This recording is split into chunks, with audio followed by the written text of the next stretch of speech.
नमस्कार दोस्तों। तो स्वागत है आप सबका मेरे इस वीडियो में। तो जैसा कि आप सबको पता है कि TRE4 जल्दी ही आने वाला है, जल्दी ही आप नोटिफिकेशन देख पाएंगे। और जो भी असमंजस बना हुआ है कि वैकेंसी आएगा या नहीं आएगा, तो आप एकदम श्योर हो जाइए कि वैकेंसी आने वाला है। और इसमें सबसे इंपॉर्टेंट बात है कि 80,000 से ज़्यादा वैकेंसी आ रहा है। और दूसरी बात यह है कि इसमें कंप्यूटर शिक्षक जो हैं उनके लिए भारी भरकम वैकेंसी आ रहा है, 28,000 के करीब, और उससे ज़्यादा ही वैकेंसी इस बार देखने को मिल सकता है। इसलिए भाई आप तैयारी में लग जाइए। तो आज हम थोड़ा सा ये बात करेंगे कि किस तरीके से तैयारी करना है, किस तरीके से अप्रोच आप करेंगे, किस तरीके से मैंने पढ़ा, कि क्या अप्रोच मैंने यूज किया जिससे कि मेरा सिलेक्शन हो पाया। जैसा कि आप पहले से ये सब देखे भी होंगे कि बहुत सारा ये एडवर्टाइजमेंट भी आया है कि 80,000 से ज़्यादा जो है 80,000 से ज़्यादा वैकेंसी आने वाला है। ठीक है, 80,000 से ज़्यादा वैकेंसी आने वाला है। फिर यहाँ पे भी शिक्षा विभाग में 1.5 लाख पदों पर नियुक्ति होगी, मंत्री ने ये ऐलान किया है। इस तरीके से हम लोग समझ सकते हैं कि वैकेंसी तो आएगी, तो आपको घबराना नहीं है, जल्दी ही आप नोटिफिकेशन देख पाएंगे। थोड़ा सा टाइम लग सकता है बट आएगा जरूर। तो आज हम लोग बात करेंगे भाई इस पार्टिकुलर वीडियो में कि आखिरकार हम लोग कंप्यूटर टीचर के लिए किस तरीके से प्रिपरेशन करेंगे। जैसा कि आपको पता है कि जो BPSC एग्जाम लेती है वो उसमें कंप्यूटर टीचर के लिए 2 पार्ट में क्वेश्चंस आते हैं। ठीक है भाई, एक तो क्वालिफाइंग रहता है 30 मार्क्स का, उसमें से 9 मार्क्स आपको लाने हैं, तो उसकी हम बात नहीं करते हैं। मेनली जहां पे आपको मेरिट बनेगा, तो जो आपका मेरिट बनेगा उसकी हम बात करेंगे। ठीक है भाई, मेरिट की अगर हम बात करें तो आपका 40 नंबर और यहां से आएगा 80 नंबर। 80 नंबर जो होगा वो CS सब्जेक्ट से होगा, कंप्यूटर साइंस सब्जेक्ट से होगा, और 40 नंबर जो होगा आपका जनरल पूछे जाएंगे, जनरल साइंस से आपके क्वेश्चंस रहेंगे, जिसमें मैथ रहेगा, हिस्ट्री रहेगा, ज्योग्राफी रहेगा, है ना, ये सारी चीजें रहेंगी। तो इसके लिए, और ये 80 में आपका पूरा सब्जेक्ट रहेगा। तो इस तरीके से 2 आपका डिवीजन रहेगा। तो टोटल 120 मार्क्स 120 क्वेश्चंस रहेंगे, और इसी 120 क्वेश्चन जो होगा 120 मार्क्स का, इसी में से आपका मेरिट बनेगा। तो देखिए भाई, टाइम वेस्ट नहीं करना है, मेरा बस ये कहना है कि आप प्रिपरेशन स्टार्ट कर दीजिए। ठीक है, जहां पर भी आप रुके हुए हैं रुकिए मत, आप पढ़ना स्टार्ट करिए। वैकेंसी आएगा, और अगर आप अभी से पढ़े रहेंगे तो मान लीजिए एक ही बार वैकेंसी आ गया, नोटिफिकेशन आ गया, फिर आप पढ़ना स्टार्ट करेंगे, तो भाई आप पीछे रह जाएंगे, उन स्टूडेंट से पीछे रह जाएंगे, उन कैंडिडेट से पीछे रह जाएंगे जो पहले से तैयारी कर रहे हैं। तो पहले से आप अगर तैयारी किए हुए रहेंगे तो आपके पास एक प्लस पॉइंट रहेगा। इसलिए इधर की उधर की बातें छोड़ दीजिए, लोग क्या कह रहे हैं, वैकेंसी आएगा नहीं आएगा, नोटिफिकेशन आएगा नहीं आएगा, न्यूज इतना ज्यादा देखना बंद करिए और आप पढ़ाई पर फोकस करिए। जैसे ही नोटिफिकेशन आएगा आप फॉर्म भर देंगे और आपका हो जाएगा, क्योंकि आप पढ़े रहेंगे। ठीक है, आप अब नोटिफिकेशन का वेट मत करिए कि नोटिफिकेशन आएगा तब जाकर के मैं पढ़ाई करूंगा। ठीक है, तो बेसिकली कहने का मेरा मतलब यह है।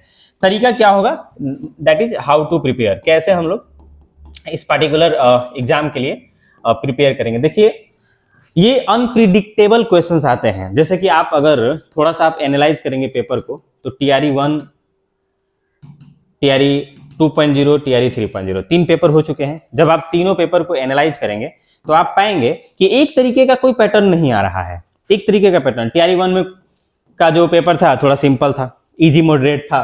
TRE2 को थोड़ा सा क्या किया, मॉडरेट टाइप पे किया। TRE3 को थोड़ा सा टफ बनाया गया है। अच्छा, तीनों का जो सिलेबस का भी जो सिलेबस है, इसमें सिलेबस, इसका सिलेबस और इसका सिलेबस, तीनों का सिलेबस बिल्कुल मतलब मैच नहीं कर रहा है, डिफरेंस है तीनों के सिलेबस में। तो ध्यान देने वाली बात यह है कि एक प्रॉपर पैटर्न नहीं है कि उसी पैटर्न पे आपसे क्वेश्चन पूछा जा रहा है। हो सकता है TRE 4.0 में आपसे बहुत आसान क्वेश्चन पूछ लिया जाए, ये भी हो सकता है कि बहुत टफ भी क्वेश्चन पूछ लिया जाए। इसीलिए सर फिर हम लोग क्या करें, आप फुल सिलेबस, जो फुल सिलेबस है, बहुत सारा सिलेबस के वीडियो मैंने डाला हुआ है, एकदम प्रॉपर अच्छे से ढंग से तरीके से समझा के पूरा सिलेबस मैंने डाला हुआ है हर टॉपिक से। आपको हर टॉपिक बारीकी से, यानी कि पूरा सिलेबस कर लेना है, यानी कि आपको कुछ नहीं छोड़ना है, सो दैट कि कैसा भी क्वेश्चन है आप उसको कर लेंगे। सर तरीका क्या होगा पढ़ने का, भाई देखिए, आप टॉपिक वाइज पढ़ाई करिए। आप क्या करेंगे, topic wise. Topic wise sir कहने का मतलब क्या है, देखिए भाई, आप किसी एक चैप्टर को पकड़ लीजिए। जैसे कि मान लीजिए आप कंप्यूटर नेटवर्किंग को पकड़ लीजिए। जैसे पहले जो सवाल जिससे ज्यादा आते हैं, पहले उन सारे चैप्टर्स को आप करिए। कंप्यूटर नेटवर्क को आप पकड़ लिए, ठीक है। अब कंप्यूटर नेटवर्क में भी छाटिए, टॉपिक 1, टॉपिक 2, टॉपिक 3, टॉपिक 4। जैसे टॉपिक 1 की बात करें तो मान लीजिए टोपोलॉजी है, ये एक टॉपिक है भाई, टोपोलॉजी। जैसे कि टॉपिक 2 की बात करें तो जैसे कि OSI मॉडल एक टॉपिक है। तो आप एक एक टॉपिक को पकड़िए, पूरा चैप्टर एक ही बार मत पढ़िए, आप एक टॉपिक को पकड़ लीजिए। जैसे कि मान लीजिए आप टोपोलॉजी पकड़ लिए, या आप OSI मॉडल पकड़ लिए। अब भाई आप इस टॉपिक को कहीं से भी पढ़ लीजिए, आप गूगल से भी पढ़ सकते हैं, चैट जीपीटी से भी के हेल्प से भी पढ़ सकते हैं, आप किसी यूट्यूब से भी देख करके पढ़ सकते हैं। समझने आना चाहिए, मतलब मेन हमारा जो मोटो है ना कि समझ में आना चाहिए। आप कहीं से भी ओएसआई मॉडल को पढ़ लीजिए, कहीं से भी आप कंसेप्ट क्लियर कर लीजिए। मैंने भी इस चैनल पर वीडियो डाला हुआ है, टॉपिक वाइज मैंने वीडियो रखा है इसी वजह से, ताकि आप उस टॉपिक को पढ़ लिए। जब आप इस टॉपिक को पढ़ लेंगे तो अब इससे रिलेटेड आप एमसीक्यूज करेंगे, यानी कि सबसे पहले आपको कंसेप्ट पढ़ना है, कंसेप्ट पढ़ने के बाद ही आपको एमसीक्यू लगाना है। सर एमसीक्यू कहां से लगाएंगे? देखिए एमसीक्यू आपको प्रीवियस ईयर क्वेश्चंस का लगाना है। जो 3 पेपर हुआ है उन्हीं 3 पेपर को पहले आपको सॉल्व करना है। जब आप तीनों पेपर प्रीवियस ईयर कर लेंगे तो उसके बाद आप एमसीक्यू किसी और सोर्स से कर सकते हैं, या आप मेरे चैनल पे भी एमसीक्यू कराते हैं उसको कर लीजिए, या आप कोई ऑथेंटिक बुक जो है उसका एमसीक्यू कर लीजिए, या आप क्या करिए कि कोई वेबसाइट वगैरह है तो वहां से एमसीक्यू कर लीजिए। देखिए पहले कंसेप्ट आप पढ़िए, कंसेप्ट अच्छे से पढ़िए, उसके बाद ही आप एमसीक्यू करिए। आप डायरेक्ट एमसीक्यू करने मत बैठिए, फिर आप डिप्रेस हो जाएंगे। क्वेश्चन भी नहीं, आप रटना नहीं है। देखिए कितना क्वेश्चन रटिएगा, और जरूरी नहीं है कि आप जो रट रहे हैं वही एग्जाम में आएगा। कंसेप्ट अगर आपका क्लियर रहेगा तो चाहे कोई भी क्वेश्चन आए आप उसको आसानी से टैकल कर सकते हैं। तो ये सबसे बड़ा मेरा सजेशन है आप सबसे कि आप पहले आप चैप्टर को डिसाइड करिए कि मुझे एक चैप्टर ये पढ़ना है। उस चैप्टर में जितने भी टॉपिक्स हैं उन सारे टॉपिक्स को छाटिए, उसमें से एक एक करके जो भी टॉपिक्स हैं उनको करिए और उसका एमसीक्यू लगाइए। इस तरीके से आप करेंगे तो आप पाएंगे कि कुछ ही दिनों में, कुछ ही महीनों में आपका पूरा का पूरा सिलेबस कवर हो जाएगा। ऐसे छोटे छोटे स्टेप्स लेकर के आप करेंगे तो, और काफी अच्छा आपका प्रिपरेशन भी होगा और आपका मार्क्स भी बहुत अच्छा आएगा।